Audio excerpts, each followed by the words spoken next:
hand cut basket stamp. I didn't invent this method. I actually first learned it from Shelton Custom Leather, Custom Tooling. And then Don Gonzalez did a little video on it. So it's not my invention, but so tools that you'll need. You could use a metal ruler. I happen to have this piece of aluminum that was cut by a friend of mine to 12 inches long, and it's about 3/4 inch thick. So it's nothing fancy. And so you kind of have to lay out a grid, and there's different templates you can use. My friend Tim Alden, he has a template that already has grids on it. I kind of like this method. So I'm going right to the edge of my maker's mark. Actually, let's go right to the middle of it.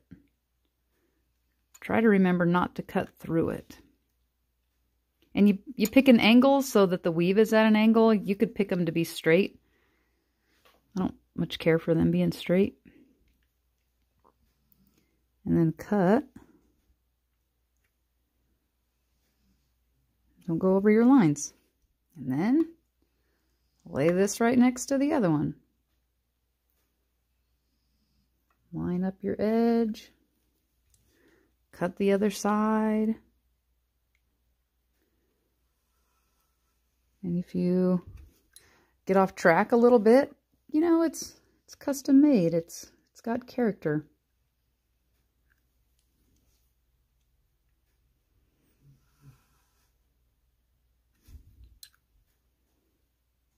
And like most things, it just takes a little time. Practice. I think they say slow is smooth, smooth is fast.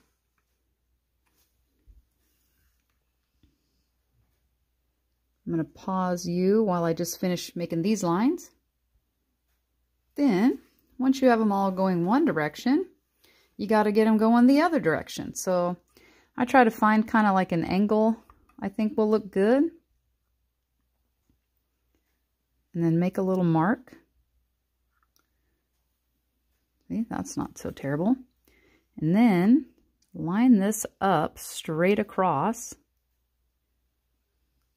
And if you're not so sure about making it straight across, oh, this happens to be the thickness of my ruler. That's handy. Line up your ruler with the edge. Hold that little bar. And then, so I have that mark there. Let's make a little scratch, a little scratch. And then when I have this going this way, I want this side of it to hit that scratch and this side over here to hit that little scratch.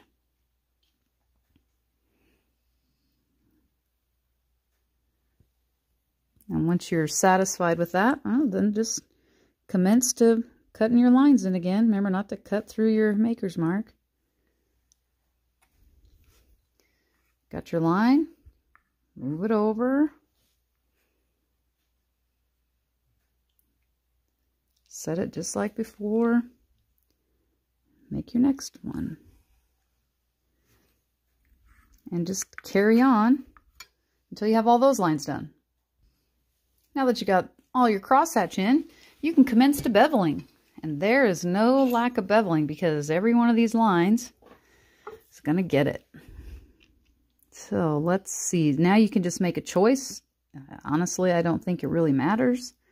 I'm just going to start right here by beveling this one that way. And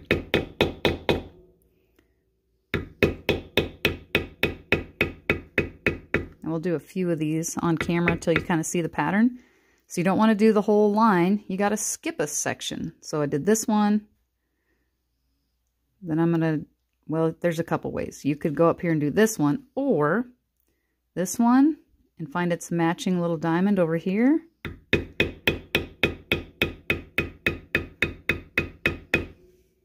Then find its matching diamond over here. Sorry if that's covered up. Camera angles are tough. And then it's matching one over here.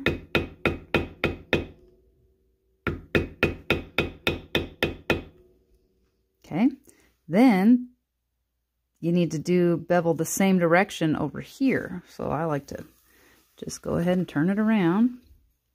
And you want to bevel in towards this center, that same diamond.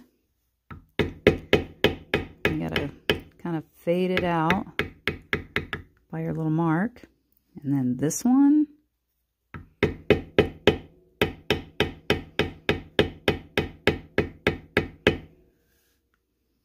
The next one.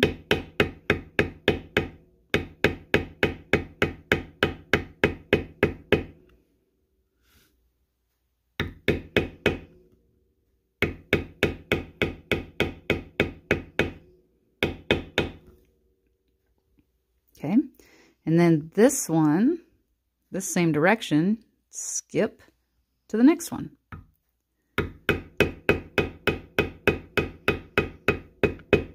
Whoopsies. That's okay. We'll clean that up later. Don't you worry. And it's matching diamond to the left.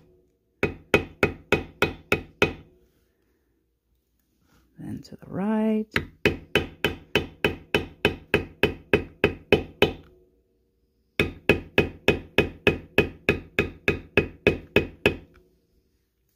And we can turn and do its matching one, so it's beveled to the center of this. You can get your smaller beveler out if you want. And then there's nothing to bevel here.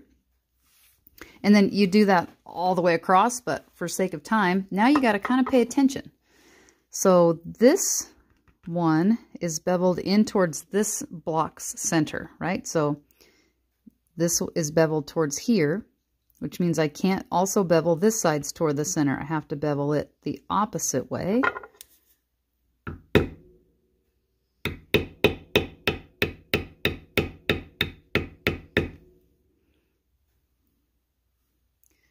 And then it's matching diamond.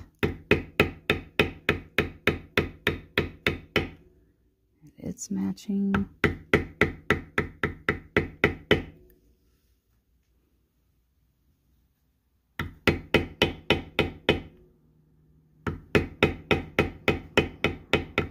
And there's not one over here.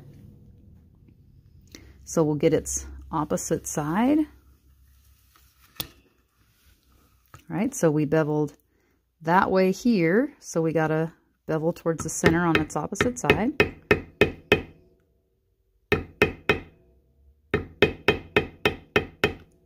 We can go ahead and do this one.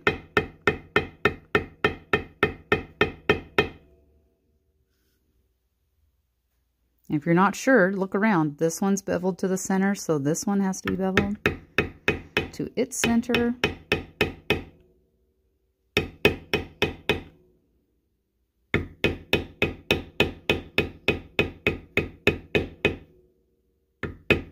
And then I would do that throughout the whole piece. But to just kind of show you how to do this. And then you grab your vertical line thumbprint. This is a Berry King size number 2.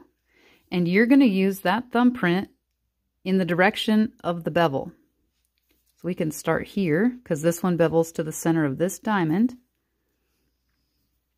And you want it to mirror the sides. So it needs to be parallel to that side, not perpendicular to this bevel line. Okay, parallel to that side.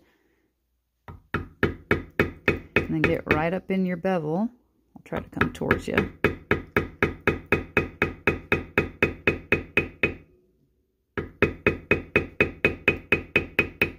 And then you can leave it like that, pretty uniform, or you can try to get it a little more creative and walk that thumbprint out a little bit in places. Not uniform.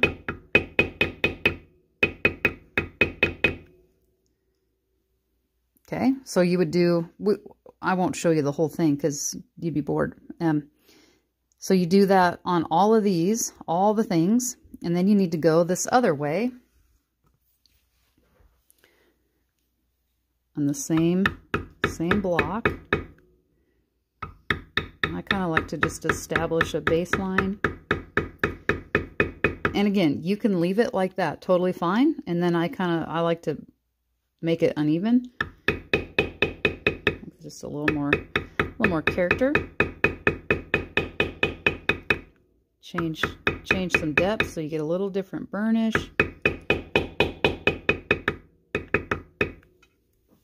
So you kind of have a square like that.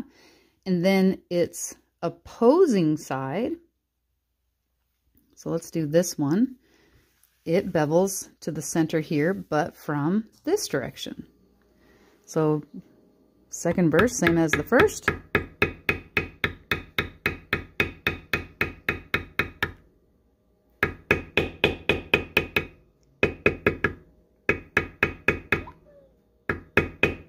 And you can do these little squares any size you want. I have another one of those little blocks.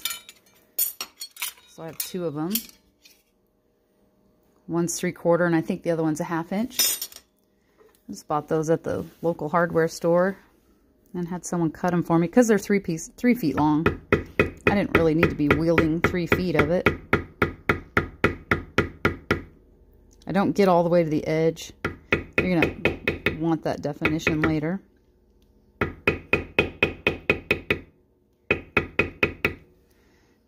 And then you repeat that for every single one of the little or large diamonds that you made. And then we'll come back at the end and I'll show you the last step. There's not a lot of steps, just takes a little time. All right, final steps here. So I finished all the shading and then I beveled around the border. So we got this last little bit of border to bevel. I like to bevel the border at the end. So I think it crisps up what's going on underneath the border. But you could certainly do that first, because then you might not feel like you have to clean up some of those. Also, a lot of people put a border stamp around, but when I do this hand cut basket, I do not. I just leave it like that, so it looks like it really is woven in. And the last step then is to take your knife.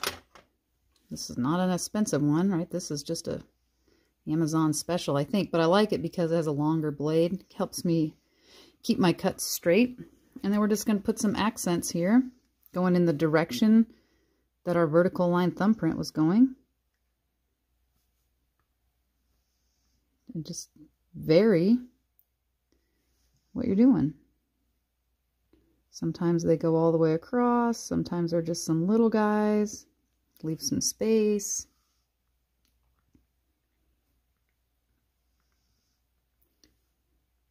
Try to make them a little different every time, so there's not like a set pattern and it doesn't look machine made.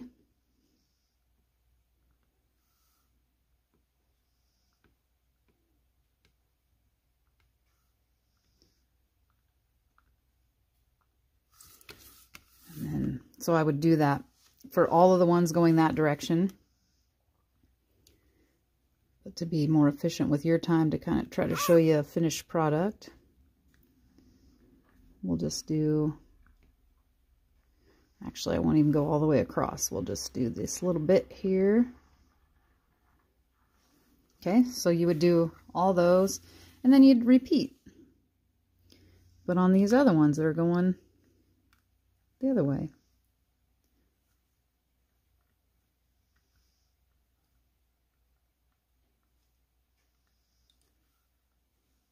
Did that one.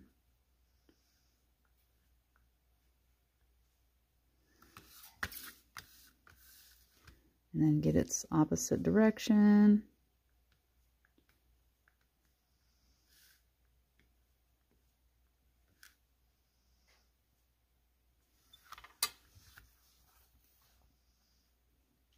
And then imagine these throughout the whole thing. That's it. It's not super hard, but it looks kind of fancy. All right, hope you enjoyed. See you next time.